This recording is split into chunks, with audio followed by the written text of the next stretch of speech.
ശ്രദ്ധേയമായ ഒരുപിടി വേഷങ്ങളിലൂടെ ജനശ്രദ്ധ നേടിയ നടിയാണ് ഉഷ. ഉഷയുടെ വ്യക്തിജീവിതം ഒരു കാലത്തെ വലിയ ചർച്ചയായതാണ്. സംവിധായകൻ സുരേഷ് ബാബു ആയിരുന്നു ഉഷയുടെ ഭർത്താവ്.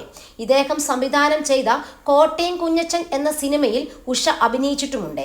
രണ്ടു മതസ്ഥരായ ഇരുവരും തമ്മിലുള്ള വിവാഹം അന്ന് വിവാദമായി. കുടുംബത്തിന്റെ എതിർപ്പ് മറികടന്നായിരുന്നു വിവാഹം.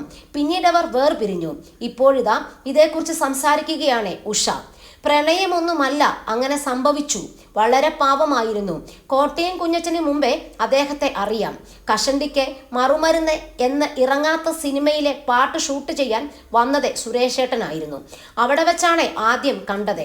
കോട്ടയം കുഞ്ഞച്ചൻ എന്ന സിനിമ ചെയ്യുന്നുണ്ടെന്ന് പുള്ളി പറഞ്ഞു. താനും സുരേഷും പ്രണയിച്ച് വിവാഹം ചെയ്തതിൽ മാതാപിതാക്കൾക്ക് ഭയങ്കര സങ്കടം തോന്നിയിരുന്നുവെന്നും ഉഷ പറയുന്നു. അഭിനയിപ്പിക്കേണ്ട, ഡാൻസ് പഠിപ്പിക്കേണ്ട എന്ന് ബന്ധുക്കൾ പറഞ്ഞിട്ടും അത് കേൾക്കാതെ ചെയ്തതുകൊണ്ടാണ് ഇങ്ങനെ സംഭവിച്ചതെന്ന് പറഞ്ഞ് ഒരുപാട് കുറ്റപ്പെടുത്തലുകൾ മാതാപിതാക്കൾ കേട്ടിട്ടുണ്ട്. ബാപ്പയും ഉമ്മച്ചിയും വല്ലാതെ വിഷമിച്ചെന്നും ഉഷ പറയുന്നു. പ്രതീക്ഷിക്കാതെയാണ് ഞങ്ങൾ പിരിയുന്നത്. കുറേ കാര്യങ്ങളുണ്ട്, അതങ്ങനെ സംഭവിക്കേണ്ടതായിരുന്നു. ഇപ്പോൾ ഞങ്ങൾ തമ്മിൽ യാതൊരു പ്രശ്നവും ഇല്ല. അടുത്ത സുഹൃത്തുക്കളാണ്. പക്ഷേ വിവാഹത്തിന് ശേഷമുണ്ടായ വിവാദങ്ങൾ തൻ്റെ കരിയറിനെ ബാധിച്ചെന്നും ഉഷ വ്യക്തമാക്കി. മമ്മൂട്ടിയുമായി ഉണ്ടായ അകൽച്ചയെക്കുറിച്ചും ഉഷ പറയുന്നുണ്ട്. ബാപ്പ മമ്മൂക്കയെ പോയി കണ്ടിരുന്നു. സുരേഷ് ബാബുവിനെ പറഞ്ഞു മനസ്സിലാക്കണമെന്ന് പറഞ്ഞു. പുള്ളിയുടെ മാതാപിതാക്കളും ചെന്ന് സംസാരിച്ചു. എന്നോട് പറഞ്ഞില്ല, പക്ഷേ സുരേഷേട്ടനോട് സംസാരിച്ചു. വിവാഹം കഴിഞ്ഞ ശേഷം മമ്മൂക്ക മിണ്ടാറില്ലായിരുന്നു.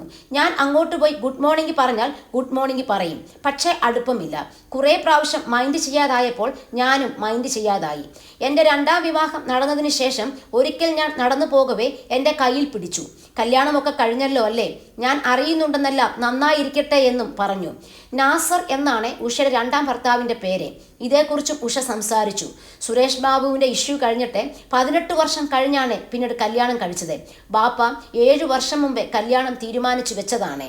ബാപ്പയ്ക്ക് നാസറിനെ ഭയങ്കര ഇഷ്ടമാണ്. പക്ഷേ ഞാൻ കല്യാണം വേണ്ടെന്ന തീരുമാനത്തിലായിരുന്നു. ബാപ്പ മരിച്ച ശേഷമാണ് കല്യാണം നടന്നതെന്നും ഉഷ പറയുന്നു.